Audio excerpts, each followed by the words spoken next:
Hello, hello everyone! Hello, hello! Mama Che is back again. 15th of January today, and yung kamay ko nangangati na dahil excited na magtanim. So, ayan. May seeds na akong itatanim. Papakita ko mamaya kung anong ginawa ko para mapabilis yung pag-germinate ng seeds, and kung ano nangyari yung first na sowing ko sa onion ko na own seeds ko. Actually, hindi siya success. And ito yung soil ko. Walang tong special na soil. Ano lang to siya? Compost soil. Tapos nilagyan ko lang sila ng vermiculite ito na nabili ko. Isang bag to siya. Minimix ko lang dito siya. Maybe I will put more because there's no enough. And dito ko itatransplant yung aking mga chili. And I still have more few blocks here. So I decided na itong mga maliliit is dito ko ilalagay yung salad. And may tatlo ako dito na para pagtaniman. Lahat dito is yung aking onion. Itatransplant ko na lang sila pag medyo malaki na sila. Tsaka ko pa sila i-separate pag ma-transplant ko na sila sa labas around maybe April. We will see kung anong maging success dito. And by the way, update muna tayo sa aking chili na overwintering chili. Yan. Ito yung, I think, I'm not sure now. Oh my God. Wait. Oh my God. Yeah. Sorry. Kasi, dalawang chili kasi ito sila. Ito yung Thai chili. Ito yung namatay. Actually, buhay to sila nung nilipat ko sa bahay. Around December, nabuhay pa to siya. May lumabas pa na dahon na nagiging ganito. Nakalimutan ko silang bigyan ng tubig. So, it was really dry. Nang nakita ko na, oh my God, nawala na yung mga dahon. Tapos nang pinipinch ko, ayan patay na patay talaga. Super dry na yung trunk niya. I'm not sure. Maybe mag-survive pa sila. Titingnan ko pa kung may green pa ba dito. Pero ito siya, I think this was the one na yung mga mahahaba na chili na nabili ko sa supermarket. Hindi ko talaga alam kung anong pangalan nito kasi nakalagay doon is mild chili lang. So, ito nag-survive so far, kaya iniingatan ko. Kasi dalawa to sila, yung isa nilagay ko sa loob ng greenhouse para experiment lang din. If mag-survive, mag-overwintering doon sa loob ng greenhouse. So, hindi siya na-survive, namatay yun siya. And tingnan nyo, may lumabas na dahon na Ayan. Ayan. Sine-check ko din to always pag walang mga spider webs. Otherwise, nagbabrush ako dito. Tinatanggal ko yan sila. And ito yung bagong alaga ko. Super excited. Plano ko na to like maybe a few years ago. Ever since na lumipat kami dito sa bahay. Dami kong isip na daming tanim na gagawin para hindi na lagi bibili pa. Ano to siya? Laurel leaves. So, ang bango niya. Ang bango. May kinatas ako kanina na maliit dito sa baba. Ay, sobrang bango talaga. So, from now on, hindi na ako bibili ng laurel leaves every time na gagamit ako. So, pipitas na lang ako whenever I need it. And I need to transplant them. Hindi ko pa alam kung hindi ko pa chine-check kung paano to sila itanim, kung mag-tolerate ba to sila sa winter or ewan ko ba sa frozen.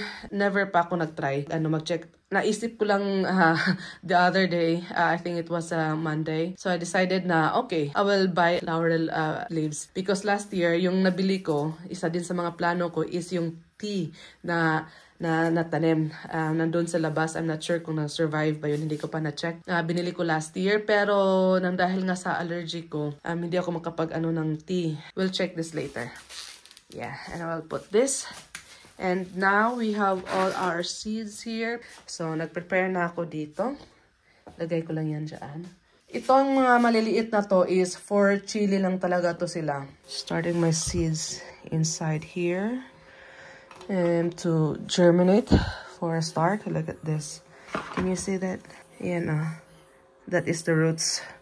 And this is eggplant. The long one yung Filipino na eggplant. Ginamit ko lang yung mga small Tupperware na ganito na maliliit. Tapos doon ko nilalagay lahat. Like for example, this is the salad. And I can see na they're starting to, ano na. Kasi nakikita nyo yan, parang nag-pop up na siya dyan, oh. Ayan.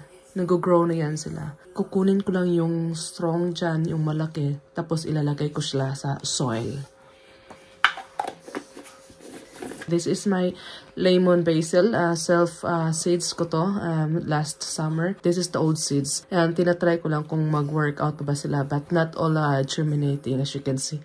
And this one, halos lahat nag-germinate. Own seeds ko to. So, ilalagay ko na to sila sa soil para tumubo. This one, this is a chili. Nahirapan ako sa magpatubo ng chili. Ano to sila, I think there were only 4 or 3 and ayan, nakikita niyan, nag-germinate na yan siya. So, yeah, ayan o, nagbo-bolt na siya kasi nagpo-push out na siya. And let's see what this looks like. So, oh, ayan, mahaba na yung roots niya. Ayan, lumalaki na siya. Nakikita niyo? So, ayan, itatransplant ko na to siya sa soil. Pero hindi lahat ng chili ko is nag-germinate. May 5 pieces dyan, pero lahat hindi nag-germinate. Maybe I will give them more time. Maybe they will germinate. Hopefully.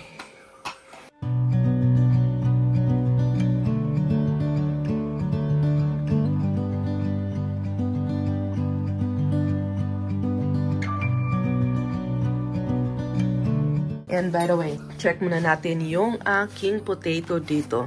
Nilagay ko sila sa window kung saan may access sila sa light para mag-cheating siya. Ayan, may lumalabas na maliliit na yan.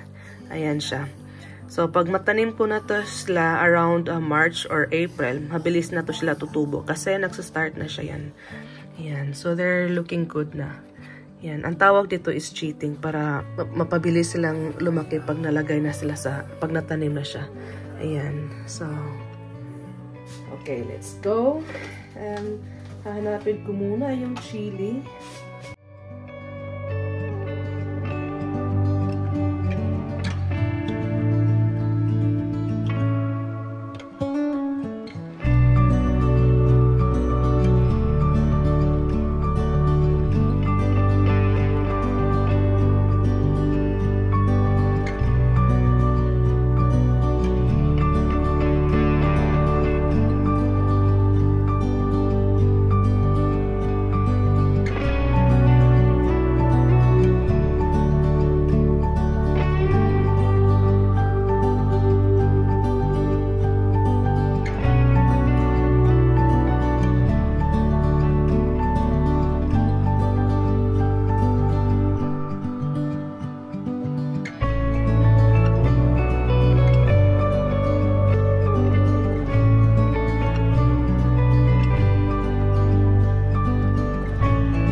So, ayan.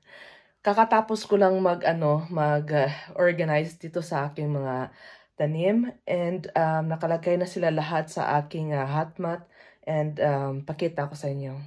Ito yung first na heat mat ko. Ayan.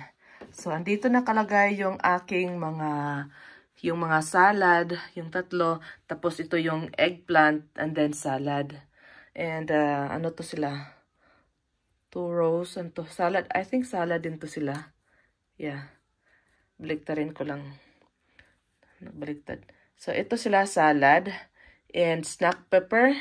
Ito yung first na tanim, snack pepper na first na tinatransplant ko ata. Ayan, kailan ba ito na Yeah, start na sowing nung 6.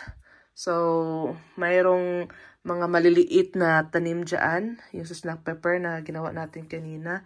And ito yung lemongrass or tanglad na munti ko nang nakalimutan.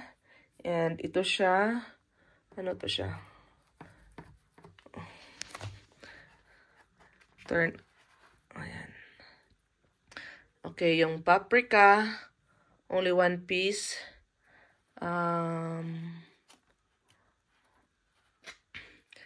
Ito, yung habanero red. Kwanto, napaka-spicy yan na chili. And, yeah. Ito din, yung lemongrass. But, okay. Sorry. Lemon basil pala to siya. Dalawang lemon pala. Nagulat ako kasi lemongrass nakalagay. So, wala na siyang enough space, kaya sa labas na lang siya. Walang cover. So, hopefully, maging okay yan sila. And, tatakpan ko lang sila dito para ma-retain yung heat nila.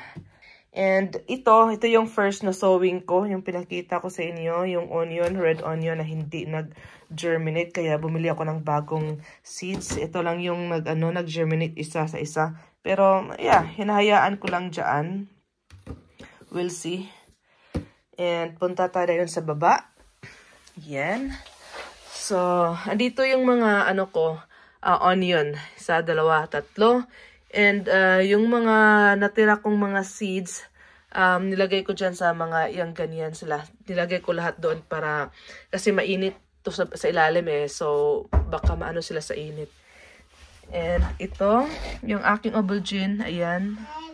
May bunga na. At yung chili, may maliit na, yan diba? Chili to. Hi, Vicky! Yung to na chili, yung maanghang. Ayan. So, mamaya ko pa to i-turn on yung light na ito. Yung grow light kasi maaga pa ngayon. So, to turn off lang to.